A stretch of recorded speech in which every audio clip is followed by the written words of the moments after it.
Hey and welcome back to my channel. Today I'm sharing some super easy autumnal artist trading cards with a Distress ink background, and I'm starting out by creating a big background with Distress inks, and I picked colors that have some autumn vibes to them, and I'm working on my craft mat to apply the colors to the paper.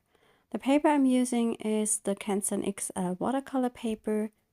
I really like this for crafting and for stamping because it's very smooth, especially on the back, so you can stamp quite nice on it, and on the front it has some light texture, not very intense.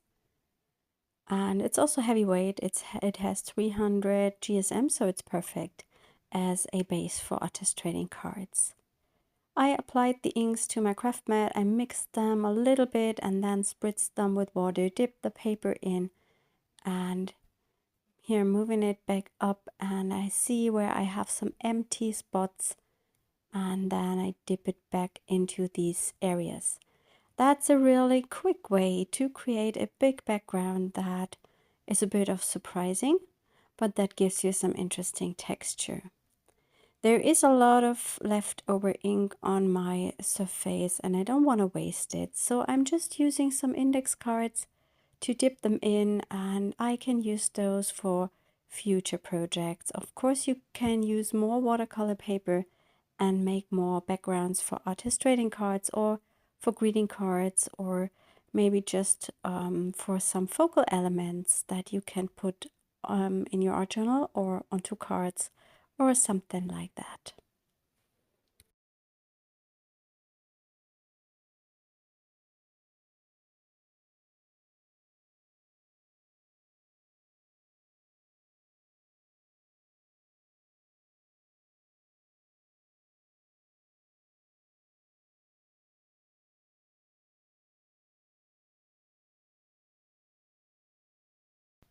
After a while, when you are doing this, the colors are going to mix up and you don't get that much variation anymore. And that's the point where I stop and would just remove the ink from my surface. I want to layer up more texture onto the background I'm making for the artist trading cards. And I'm using, I believe it's the moss green. I tried to find out which colors I have been using because I cannot read it on this small screen. And I will put that in the description. And I'm adding that in to bring in some darker values, some contrast, and more interest.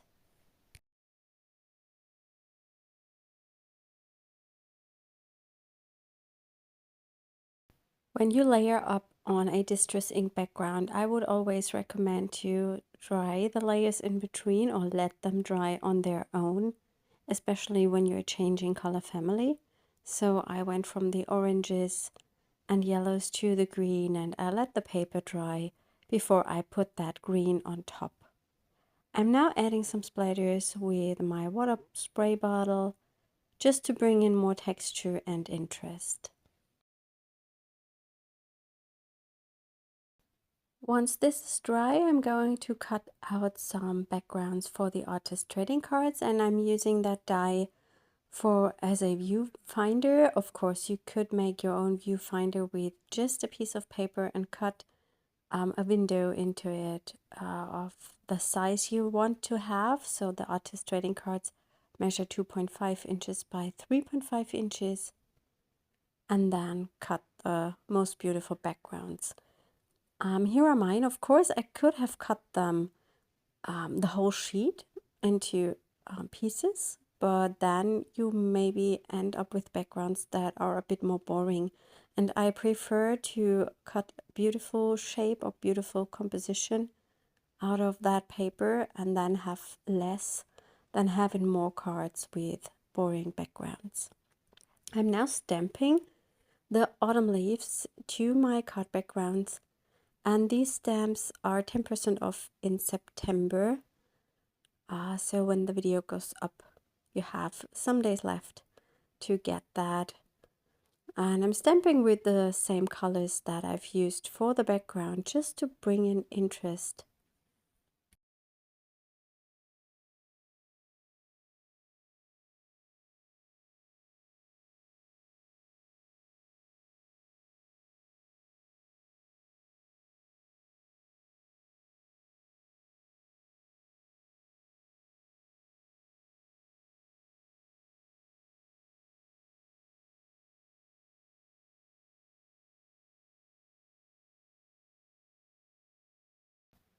The red should be the aged mahogany because I don't have any other dark red in a Distress ink. And here I'm using that green again, which I believe is moss green. And I'm mixing the leaves, so I put different leaves onto the background so it looks a bit more varied.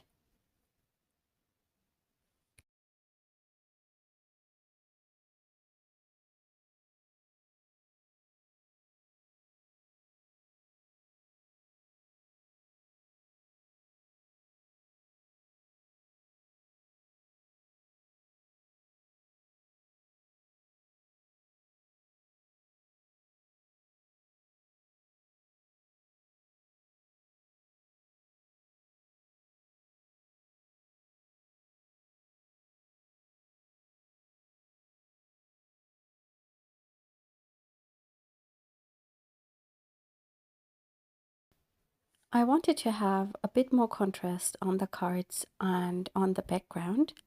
And here I'm using, I think that should be the ground espresso color on our marks number 3 stencil. And I just apply a lot of it. And then I give it a very good spritz with water. You need quite a lot of water for this technique, otherwise it will not transfer to the background. And I'm just dipping in some parts of the cards into that ink, and that will give me some really lovely background texture.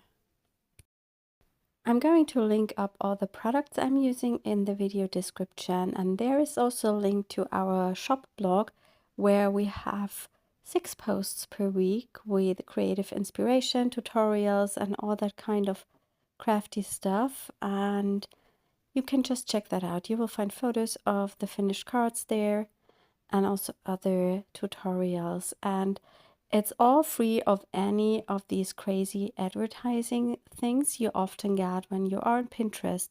See something nice and click through it. You come to a page where it's full of advertising and it's popping up and you have to close it. You can't read the blog because there is always something on top of the writing, and that's not with our blog.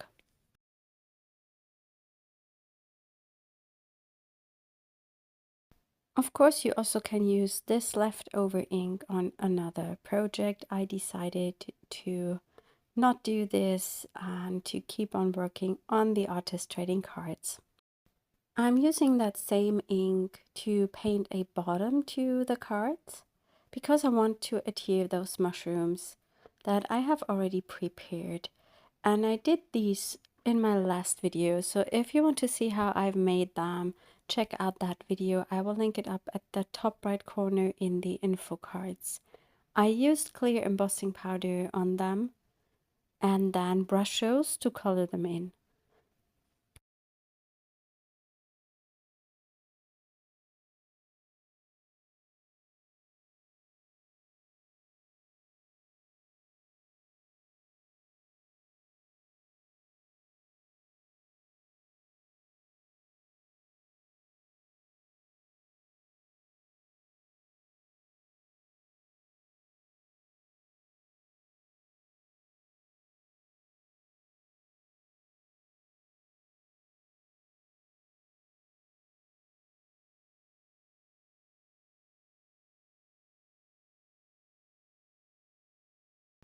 I'm also using the ink to make some splatters on the background.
Once the backgrounds are dry, I have already picked some mushrooms and laid them out, and now I'm gluing them down with some craft glue. I'm using that glue from Craftelier. I recently got this and I love it for paper crafting and for gluing down stronger or more heavier elements.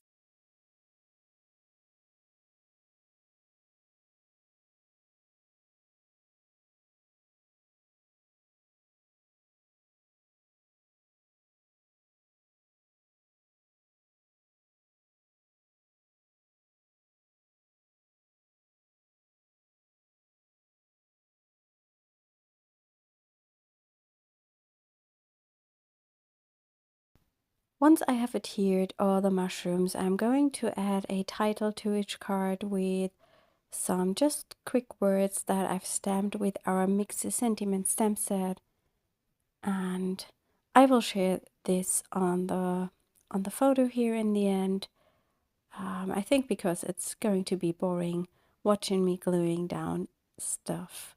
And here are the finished cards. You will find images of each of them over on our blog. I hope you enjoyed that video and I hope we will see us next time. Bye!